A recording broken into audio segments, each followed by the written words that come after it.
கர்த்தரின் வார்த்தை யோனாவுக்கு வந்தது. எழுந்து நினிவே பெரிய நகரத்துக்கு போய் அதற்கு எதிராக பிரசங்கம் செய். ஆனால் யோனா கர்த்தரின் சந்நிதியை விட்டு ஓட முயன்றான். நான் நினிவேக்கு போக மாட்டேன்.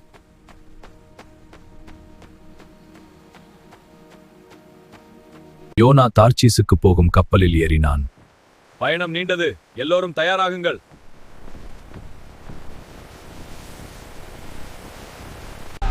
கர்த்தர் கடலில் ஒரு பெரிய காற்றை அனுப்பினார்.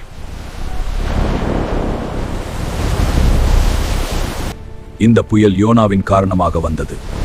என்னை கடலில் எறியுங்கள், அப்பொழுது கடல் அமைதியாகும். அவர்கள் யோனாவை கடலில் எறிந்தார்கள்.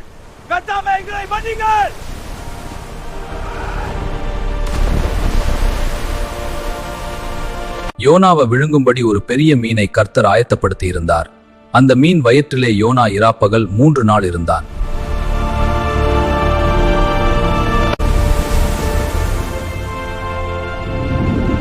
ரட்சிப்பு கர்த்தரிடமிருந்து வருகிறது.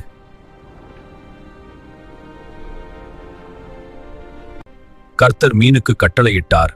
அது யோனாவை கரையிலே கக்கிவிட்டது.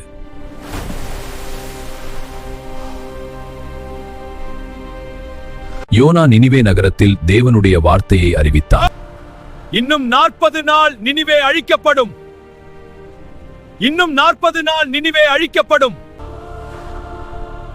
எல்லோரும் தேவனை நோக்கி மனம் திரும்புங்கள். நினிவே மக்கள் மனம் திரும்பினர். தேவன் அவர்களை இறங்கினார். யோனா நினிவேயின் அழிவுக்காக காத்துக் கொண்டிருந்தார். என்ன ஒரு அருமையான நிழல்! இந்த செடியின் நிழல் என்னை மகிழ்ச்சிப்படுத்துகிறது.